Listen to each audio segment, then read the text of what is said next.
You're fired.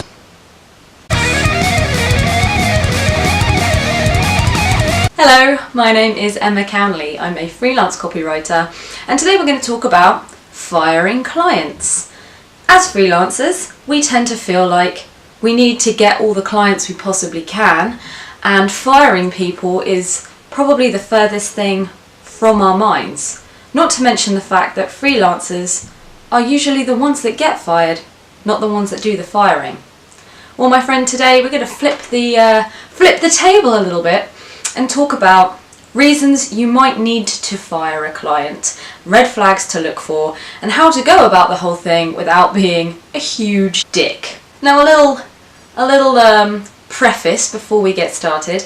I use the term fire in this video, not just because the title looks really good and people are definitely going to click on it when they see me say something as inflammatory as fire clients. What I'm really talking about is just making the decision to end a professional relationship with somebody in a more respectful way. And that's not necessarily because the person has done something wrong, some kind of gross misconduct, but could be purely down to the fact that the way you approach a professional situation is not the same, you don't gel with them, you don't necessarily enjoy the type of work that they offer you or the process that they use. It's just not for you. So it shouldn't have such heavy negative connotations as I have used to market this video. Really, it's just looking out for yourself and protecting yourself, because as a freelancer, you're not obligated to work with anyone that you don't want to work with. You're completely within your right to protect yourself as a professional and as a fucking human being. And you shouldn't have to work with people that don't make you feel good or make you feel like your work isn't good and that you just don't enjoy to work with. So we're going to talk about that and not be an asshole about the situation. Reasons to fire a client. These are pretty standard, they should be obvious, but again, often it takes an outsider to come in and tell you that things aren't quite right for you to register in your mind that they're not quite right. So you may want to think about terminating a professional relationship because of the negative impact you feel it has on your personal well-being or mental health. For example, interactions with that person leave you feeling really negative or with low self-confidence, or just not that awesome about the projects that you're on and what you're doing and how you're doing it and how you run your business.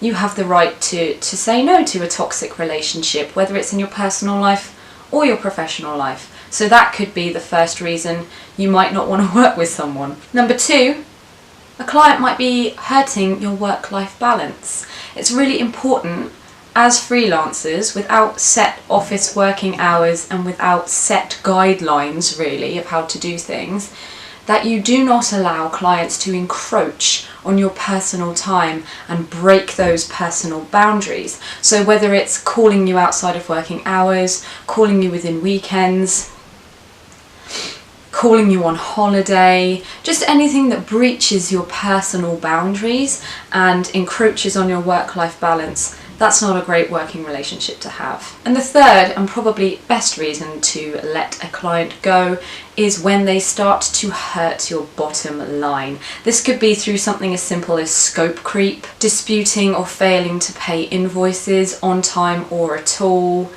asking for free work or free consultations, taking up all of your time by constantly being on email or being on the phone or demanding your attention when you're trying to work on other things that gain revenue and you're not actually on the clock for that person. That's just a no-no.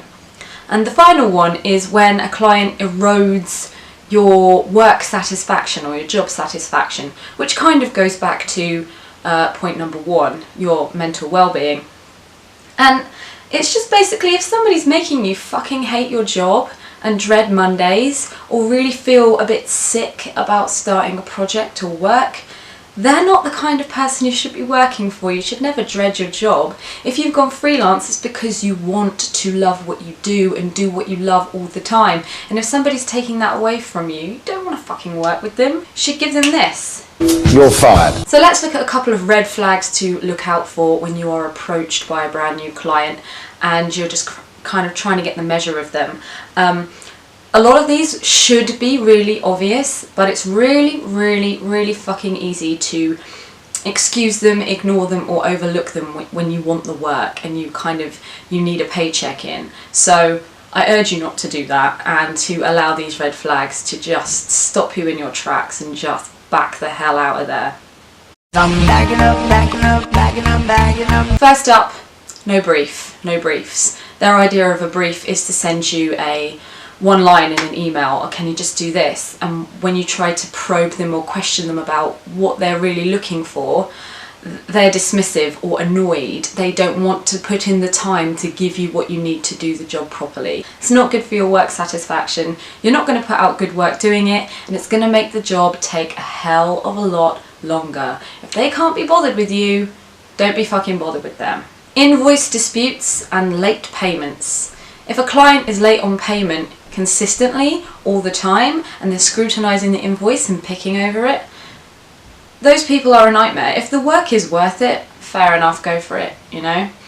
But for the most part, imagine if every client was like that and you had to fight for the right to get paid for the work you did. Bitch, that's just not on. No, red flag. I mentioned it earlier, but it's a big one. Scope creep. This links back again to tight turnarounds, last minute briefs and no briefs at all, in that they give you a job that needs doing, and then they'll, oh and this, oh and this, oh and this whole other section of the project as well that we forgot when we were briefing it in, sorry, oh and this as well, and don't forget that. And you just think, fuck bitch, could you not get your shit together before you contacted me? No way. Fuck that. That's not disco. I mentioned this in Reasons to Fire, and that is when a client contacts you outside of working hours or expects an immediate reply. Now, I could empathise with this a little bit. If a company is quite small and they're working with a freelancer for the first time, it's understandable that they'll be a bit nervous. There's nothing to guarantee that your work will be good or that you won't take their money and leave. It always feels just a little bit sketchy unless you have that existing relationship with them. So it's understandable that if they don't get a reply instantly, that they might feel nervous.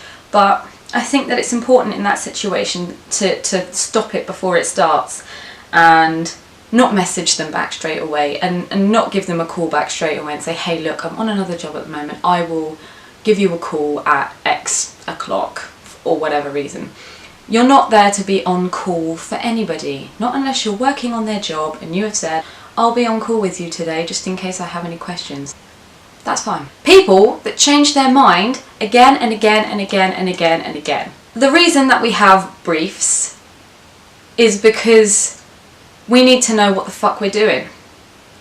Asking for a brief forces the client to sit down, look at the bigger picture, look at all the deliverables they'll need, look at the timelines, and just really think about what they're asking for before they've asked for it. So now we get to the really, really juicy stuff, and that is how to fire a client without being a major arsehat. So let's first approach a scenario in which you have been contacted by a client you don't know, and you get a ton of those red flags from the off, and you realise, I need to get rid of this person. There is no way I want to work with anybody that's like this. So the approach I generally take is that obviously I quiz the person, we have a call or whatever, and I get a feel for what it is they're looking for and whether or not I'm a good fit. And that will inevitably turn up any red flags if there are any. If there are red flags, I tend to say, look, I don't think I'm the right fit for this work or for your company. I feel that there's dissonance with company cultures and the way that I like to do things and the way that you're kind of asking. I think that maybe you need to go away and do more research, maybe. Like, if there are definite problems with the project that I can already see, I will let them know, look, I think I can foresee that this is kind of where we're going and I'm really not willing to go there. Obviously, I don't like to leave anybody in the lurch, right? So I will offer to recommend other writers for the job. But if I'm going to do that, I always contact the writer on the down low and say, hey pal, I've recommended you for this work, just so you know, I found this client to be you know, this and this and that on first interaction. Totally up to you whether or not you choose to go for the work.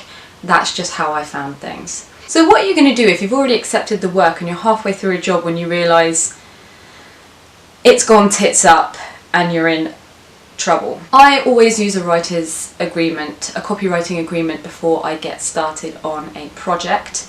You can find one on the ProCopywriters website. It's free to download. It was kindly donated by another writer, and that shit has saved my fucking skin so many times. It basically lays out the term of the job, so exactly what you're going to deliver, exactly what they need to give you, exactly what the deadline is, exactly what the payment terms are, and exactly what happens if you're late delivering work, you're late delivering resources, or you have scope creep or anything outside of the brief. So you're kind of protected in a way, but you're also obligated to deliver the work that you've agreed to deliver as part of the agreement. So it's very handy for setting out those terms perfectly, and it also gives you a leg to stand on if shit goes bananas. So what I like to do if I'm on the job and I know it's starting to go wrong, if it's something to do with the client, I by this point I will have established my boundaries, and I'll just reinforce those, like you can't call me anytime you like, please don't email me anytime, you know, I'm a professional, I work within professional hours, let's stick to that. And you know, just let them know that that's not okay. And sometimes that's enough to kind of help them get back on track. If it isn't, and the job is turning into a horrible nightmare, you need to have a frank discussion with the client about what you think might be going wrong. So just say, and it's important to say, try not to use any negative language or any like blaming language. Just say, I feel like this isn't quite going according to plan. Here's what I would like to do, and I'm interested to hear your thoughts. And then kind of try and guide it and help them get to that place where you can complete the project and sever the ties cleanly and amicably, because ultimately that's what we want. We don't want to fucking flip the table and tell people to go fuck themselves and fuck their mum and fuck their dog and fuck their neighbour and basically fuck everyone, because it's not very nice.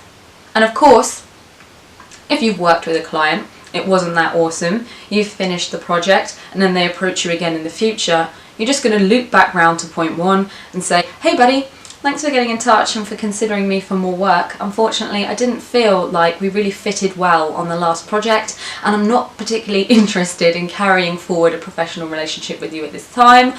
I can, however, recommend other writers for the job if you would like me to. Thanks, but no thanks. So really, that's covering all the bases, I hope. Never at any point would I recommend being like a dick or being really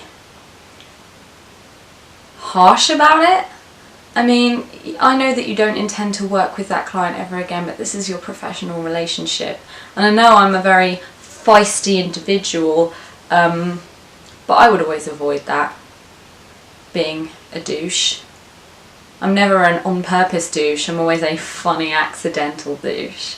I hope this was helpful. If it was, give this video a thumbs up, because I love it when you guys do that. If you've got any questions about firing clients, terminating relationships, or writers' agreements, you can pop a comment below and I'll answer it for you, or you can find me on Twitter at @EJCownley and I'll happily chat with you there. Until then, I'll see you back here, same time, same place, in 2 weeks, for more Kiss My Ace. Take care, have a great fortnight.